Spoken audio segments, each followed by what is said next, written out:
আসসালামু আলাইকুম, hello lovely viewers, welcome to Attur cooking studio. আজকে আপনাদের মাঝে নিয়ে এসেছি ক্যারামেল কাস্ক্রিম রেসিপি। সো দেখতেই থাকুন কীভাবে কী করছি। আমি এই জায়গায় 1 কেজি দুধ জাল করে নিচ্ছি, আর দুধটাকে জাল করে একদম হাফ কেজি পরিমাণ করে ঘন করে নিচ্ছি, যাতে করে সরালো হয়ে যায়। দেখতেই পাচ্ছেন আমার কীরকম সর পড়েছে।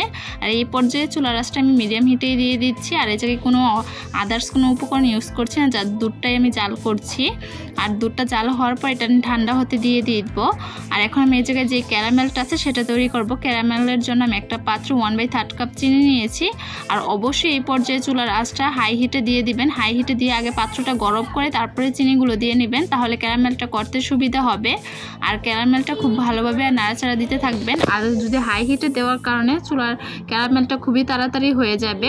আর ভিডিও যদি একটু আপনাদের কাছে ভালো লাগে তাহলে অবশ্যই লাইক করেন, শেয়ার এবং সাবস্ক্রাইব করে যাবেন। আর যারা পেজ থেকে দেখছেন অবশ্যই পেজটাকে ফলো করে যাবেন। আর দেখতেই পাচ্ছেন আমি স্কেলের চুলার সাহায্যে কিভাবে এগুলো খুব ভালোভাবে মিশিয়ে নিচ্ছি। আর চিনিটা আস্তে আস্তে কিন্তু গলতে শুরু করেছে। আর এই পর্যায়ে কিন্তু আমি জাস্ট হালকা হলুদ থাকাকালীন আমি ক্যারামেলটা তৈরি করে ফেলবো। এতটা ভারী হলুদ করব না, জাস্ট হালকা কালারটা থাকার কারণে আমি দেখতেই পাচ্ছেন আমার হালকা কালারটা হয়ে এসেছে। এই পর্যায়ে যে দুধটা ঘন করে নিয়েছি জাল দিয়ে, সেটা আমি ঠান্ডা করে এই জায়গায় ঢেলে নিচ্ছি। আমি 1 কেজি দুধটাকে হাফ কেজি করে নিয়েছি। আর ক্যারামেল আইসক্রিমটা কিন্তু খুবই টেস্টি একটা আইসক্রিম, যেটা কিন্তু বাসায় তৈরি করতে পারবেন। এখনও নামি দামি ব্র্যান্ডের না খেয়ে বাসায় যদি তৈরি করতে পারেন এরকম, তাহলে ডেলিশিয়াস একটা আইসক্রিম, তাহলে তো কোনো কথাই নেই। আর দেরি না করে ঝটপট রেসিপিটা দেখে ঝটপট বানিয়ে ফেলুন। আর কমেন্ট বক্সে জানান যে কেমন হয়েছে। চাইলে এটা বানিয়ে আপনারা পিক বা ছবি শেয়ার করতে পারেন আমার কমেন্টে। আর অবশ্যই যদি ভালো লাগে তাহলে কমেন্টে জানাবেন কি কি ভিডিও দেওয়া যায়। আমার এখন কিন্তু ক্যারামেলটা খুব ভালোভাবে এটাও ঘন হয়ে আসছে। আর ক্যারামেলের কালারটা কিন্তু দুধে ছড়িয়ে পড়ছে। আর দেখতেই পাচ্ছেন কোনো ধরনের ফুড কালার ছাড়াই কি সুন্দর একটা কালার এসেছে। আর এটা কিন্তু এমন একটা পারফেক্ট রেসিপি, ছোট বড় সবাই কিন্তু আইসক্রিমটা পছন্দ করে। আর যেই গরম পড়েছে এখন, তার জন্য তো মাস্ট বি এরকম আইসক্রিম লাগবে। আর এই পর্যায়ে আমি চুলার আঁচটা মিডিয়াম হিটেই দিয়ে দিয়েছি। আর মিডিয়াম হিটে দিয়ে এটা একদম সরালো করে নিচ্ছি। একদম এই দুধটা হাফ কেজির দুধটা আরও বেশি কমিয়ে ফেলবো। দেখতেই পারবেন কিভাবে কি কমিয়েছি। আর কমানো এখন কিন্তু আমার হয়ে গেছে। আমি চুলার থেকে নামিয়ে ঠান্ডা করে নিচ্ছি। আর এখন আমি একটা জায়গায় হুইপ ক্রিম ইউজ করছি, হুইপ ক্রিম বা হেভি ক্রিম। আমি এই জায়গায় হুইপ ক্রিমটা আমার ডিপ ফ্রিজে ছিল, ডিপ ফ্রিজ থেকে ইউজ করছি। আর এই জায়গায় আমি 1 কাপের মতো ইউজ করছি। আর আমি বিটার মেশিনটা অন করার আগেই সব কিছু ক্রিমগুলো আমি ভালোভাবে একদম ব্লেন্ড করে নিচ্ছি। আর এটা কিন্তু এমন কোনো কথা নেই যে এই জায়গায় লো স্পিড বা হাই স্পিড বা মিডিয়াম স্পিডে দিতে হবে। আমি শুরু থেকে একদম হাই স্পিড দিয়ে ট্রাই করি। আর হাই স্পিড দিলে দেখতেই পারবেন আপনার এটা 2 মিনিটও হয়ে যাবে। আর হওয়ার একটা টেকনিক হচ্ছে 2 মিনিট হওয়ার পর আপনার হাতটা কিন্তু একটু ভারী লাগবে, বিটটা করতে কষ্ট হবে, তখনই বুঝবেন যে এটা হয়ে গেছে। আর আমি এই জায়গায় নাম বলবো না কোন ব্র্যান্ডের ক্রিমটা ইউজ করছি, কিন্তু আপনারা যে কোনো সুপার শপ বা মলে গেলেই যদি বলেন বেকারি স্টাইলের কেকের ক্রিমটা দিতে, তাহলেই দিয়ে দিবে। কারণ এখন আর বিবো ইউজ করি না, কারণ যেই পরিমাণ দাম বেড়েছে সেটা ইউজ করলে কি বলবো আমার পক্ষে রিজনেবল না।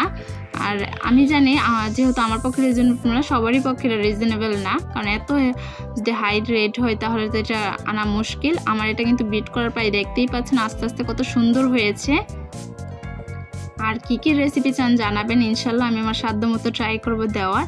আর এই আইসক্রিমটা কিন্তু আমার বাসায় সবাই বলেছে ভালো হয়েছে। আশা করছি আপনারাও বলবেন ভালো হয়েছে, যেহেতু আপনারাও এখন আমার একটা ফ্যামিলি। আর বয়েজে কোনো ধরনের ব্যাকগ্রাউন্ড নয়েজ আসলে তার জন্য দুঃখিত। আর যারা শুরু থেকে শেষ পর্যন্ত না দেখে টেনে দেখবেন তারাও তৈরি করতে পারবেন, কিন্তু এরকম পারফেক্ট হবে না আর এরকম ডেলিশিয়াস হবে না। এর জন্য অবশ্যই মনোযোগ দিয়ে শুরু থেকে শেষ পর্যন্ত দেখবেন, তাহলে একদম পারফেক্ট হবে। এখন আমি ঠান্ডা করে নেওয়া ক্রিমটা আমার তৈরি হয়ে গেছে। এখন আমি ঠান্ডা করে নেওয়া যেই ক্যারামেলটা আছে সেটা দিয়ে দিচ্ছি। আর অবশ্যই কিন্তু এই পর্যায়ে ক্যারামেলটা ঠান্ডা করে নেবেন, নাহলে কিন্তু ক্রিমটা গলে যাবে।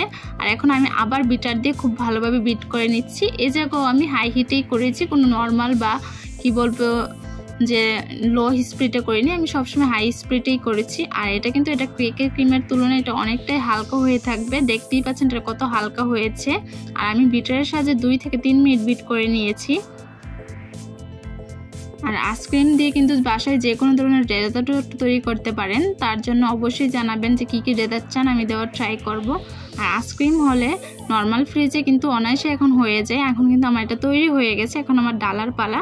আমি এই জায়গায় একটা আইসক্রিম মোল নিয়ে নিচ্ছি, যেগুলো পোলার আইসক্রিম একটা বাটি দিয়ে দিচ্ছি। এই জায়গায় আমি ঢেলে নিচ্ছি সবগুলো দিয়ে। এই জায়গায় আমি গার্নিশ করার জন্য কাঠবাদাম আর কাজু বাদাম দিয়ে দিব। আপনারা চাইলে আরও কিছু বাদাম দিতে পারেন, পেস্তা বাদাম, জাস্ট দেখার সৌন্দর্যের জন্য। কারণ যে জিনিসটা দেখতে সুন্দর হয় সেই জিনিসটা খাওয়ার আগ্রহ তো বেড়ে যায়, তাই না? আর দেখতেই পাচ্ছেন কি সুন্দর কালার এসেছে, আর খেতেও ঠিক সেরকম টেস্টি হয়েছে। দেখতে যেরকম সুন্দর লাগছে খেতেও এরকমই লাগছে। এখন আমার তৈরি হয়ে গেছে। এখন আমি ঢাকনাটা দিয়ে দিচ্ছি। ঢাকনাটা দিয়ে আমি মিনিমাম নর্মাল ফ্রিজে রাখলে আপনারা টেম্পারটা বাড়িয়ে 12 ঘন্টার জন্য দিয়ে দেবেন। আর যারা ডিপ ফ্রিজে দেবেন তারা 8 ঘন্টা দিলেই হয়ে যাবে, লোডশেডিং না থাকলে। এখন আমার ফাইনাল লুক এটা কি হয়ে গেছে, এখন আপনারা সার্ভ করে দেখাবো। আর এখন আমি কেটে দিচ্ছি। আর এই জায়গায় কিন্তু আমার বরফ জমেনি, আর বরফ যে আইসক্রিমগুলো বরফ না জমে সেগুলোই কিন্তু পারফেক্টভাবে হয়ে থাকে। আর এটাই কিন্তু পারফেক্ট আইসক্রিমের নিয়ম। আর এখন দেখতেই পাচ্ছেন আমি আলতো হাতে তুলে নিচ্ছি। সো এই রেসিপিটা ট্রাই করে জানাবেন যে কেমন হয়েছে।